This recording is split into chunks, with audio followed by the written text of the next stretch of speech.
ada sebuah tempat elit punya sendiri yang harganya mahal, punya gedung sendiri, lalu dijual pindah ke tempat jin buang anak.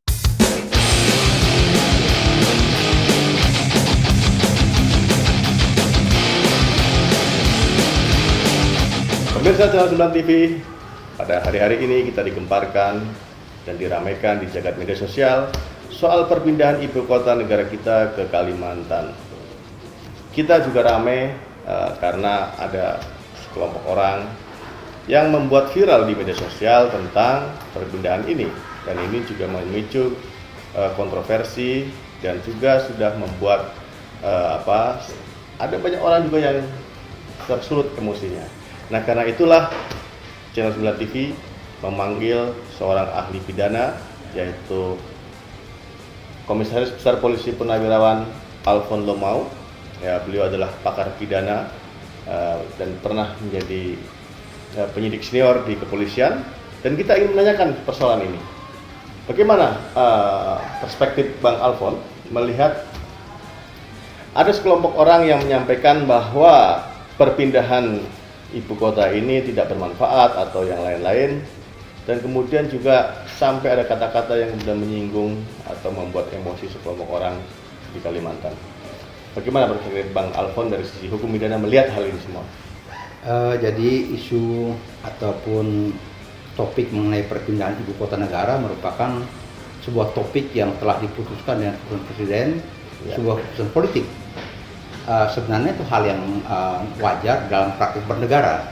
Namun berbagai pernyataan-pernyataan yang akhirnya bisa menyulut kemarahan sekelompok orang ataupun bisa memicu keresahan, ini yang hal-hal yang perlu diperhatikan dari aspek pidana. Karena kita pahami bersama masyarakat Indonesia begitu majemuk, begitu plural, dengan berbagai kecenderungan adat istiadat dan kebiasaan-kebiasaan. Nah, dan yang perlu disesalkan, pernyataan-pernyataan itu dari orang-orang tertentu yang mengaku sebagai wartawan senior mungkin atau berbagai tokoh lain yang tanpa disadari dengan alasan demokratisasi itu, yaitu orang boleh berpendapat apa saja. Namun pendapat apa saja ini harus juga dipikirkan dan dibatasi dengan rambu-rambu hukum, yang mana jangan sampai terlanggar ataupun ada pihak-pihak yang merasa tersinggung atau hak hukumnya terlanggar. Demikian. Ketersinggungan itu sampai batas mana? Bisa misalnya diproses secara pidana dan lain-lain. Misalnya dia sudah meminta maaf atau kemudian tidak merasa bahwa pernyataan itu untuk menyinggung sesuatu, karena kalimatnya ada istilah jin buang anak itu kan untuk misalnya tempat yang jauh. Tapi juga ada kalimat-kalimat di sekitar orang sekitarnya dia yang kemudian dipublikasikan ke media sosial ini, yang kemudian juga membuat ketersinggungan. Batasan mana sebenarnya yang bisa dipilah-pilah, mana yang sebagai sebuah mungkin diskurs, mana yang bisa dianggap sebagai delik pidana? Ya, delik pidana sini biasanya dikategorikan apakah itu memfitnah, mencemarkan nama baik ataupun penghinaan. Nah, pasal-pasal tentang fitnah, mencemarkan nama baik ataupun penghinaan itu diatur dalam ketentuan hukum pidana. Nah, oleh karenanya setiap orang sebagai warga negara yang taat hukum perlu memahami batasan-batasan hukum apa saja yang boleh dikerjakan, karena masyarakat kita begitu beragam sehingga sensitivitas terhadap setiap isu itu bisa sangat beragam. Nah, sebagai contoh, kalau kita lihat ada pendapat bahwa ini kalau pindah itu ke tempat jin buang anak, bisa saja terjadi masyarakat setempat di mana tempat mereka merupakan tempat yang akan jadi ibu kota mereka terhina, karena apakah tempat tinggal mereka adalah tempat jin buang anak?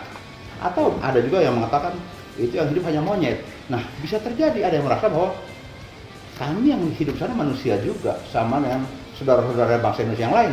Karena monyet hanya hidup dan monyet. Betul.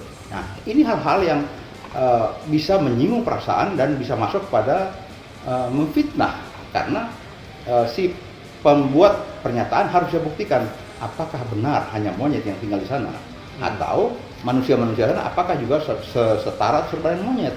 Karena fitnah, mencemarkan nama baik dan sebagainya apabila disiarkan melalui media sosial di era ini, maka masuklah ke Undang-Undang ITE yang punya sanksi pidana diancam lebih dari 5 tahun. Jadi dari satu diksi kalimat tadi kemudian ada undang-undang induknya, Yap. ya soal pencemaran nama baik, kemudian ditransmit ke alat elektronik, itu yang kemudian menjadi undang-undang ITE itu. ITE, betul. Ya. Nah, pada hakikatnya untuk masuk ke hukum pidana tersebut, fitnah mencemarkan itu delik aduan. Oke. Nah, namun apabila pihak-pihak yang merasa tersinggung tersebut tidak memaafkan ataupun merasa tersinggung dan minta dituntut, maka ini menjadi persoalan hukum serius dan akibat hukum bisa berkembang. Misalnya masyarakat kita yang demikian heterogen, yang perasaan macam-macam, kalau dia merasa terhina dan aparat penegak hukum terlalu lamban menanggapi ini, bisa menjadi konflik horizontal. Kenapa? Ya. Orang-orang yang tersinggung ini bisa membalas kepada orang-orang yang menyebarkan berita-berita yang dianggap menghina mereka, memfitnah mereka, atau menyebarkan kebohongan yang mengakibatkan rasa kebencian. Nah, ini yang perlu diwaspadai pada era kekinian. Iya, iya. Bahwa penggunaan perangkat digital, penyebaran broadcast itu pilihan diksi harus sangat diperhatikan di situ. Sangat. Oleh karenanya setiap orang siapapun juga, apalagi dia dianggap sebagai tokoh misalnya saja karena seorang wartawan senior atau seorang peneliti masalah sumber daya, misalnya saja beberapa saat yang lalu juga menyebarkan berita tentang korupsi dan sebagainya, tanpa menyadari bahwa kecenderungan omong sesukanya ini bisa masuk ke dalam ranah terlanggarnya hak-hak sosial pihak lain atau hak-hak hukum. Nah, ini harus disampaikan di depan publik dan disebarkan luaskan. Betul, karena Ya. media sosial ini hari ini tidak punya batas.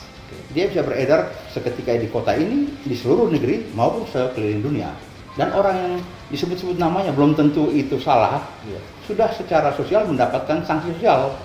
Bayangkan anak-anaknya, saudaranya, orang tuanya, kerabatnya, orang sekampungnya merasa terhina bisa-bisa. Nah, ini yang perlu diperhatikan dan Ya. oleh karena itu aparat penegak hukum harus peka, harus hati-hati dan harus ambil langkah segera. Langkah segera itu artinya harus menunggu dari laporan, karena tadi disebutkan delik aduan, atau memang polisi bisa bertindak. Delik aduan artinya pihak yang dirugikan Ya. bisa mengadil. Tetapi apabila aparat penegak hukum dalam rangka upaya pencegahan, dia melihat potensi gangguan akan timbul dan akan terjadi keresahan sosial serupa itu, Ya. dia tidak harus menunggu. Pemirsa Channel 9, kita masih menunggu drama yang disulut oleh sekelompok orang. Tetapi kita juga berharap sebenarnya kasus-kasus ini selesai di ranah hukum, karena dengan cara hukum itulah kita bisa menjaga kewarasan kita, menjaga nalar kita, agar nalar publik juga tetap terjaga.